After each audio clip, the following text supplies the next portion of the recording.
गर्मी तो जानते हो बहुत पड़ पड़े तो विचार भैया के दुकान में आ जाए लोग बहुत बने बने नए नए पंखा लेके आइल बन कूलर लेके आइल बन चलिए उनका दुकान बा कितना दाम सरकारी रेट बा सब सरकारी रेट सब सरकारी लेते बा मैं कितना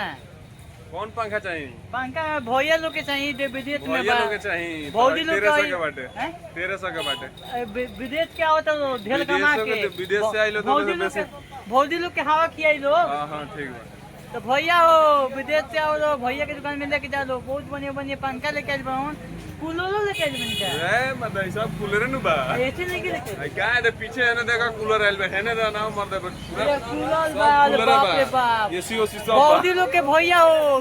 और हवा खेब तो बड़ा खुश हो जाए लोग एकदम भैया किन के आओ इनका विचार भैया के दुकान में आई लोग एकदम लेके जाए लोग का सोचने वीडियो लोगों के दिखा दी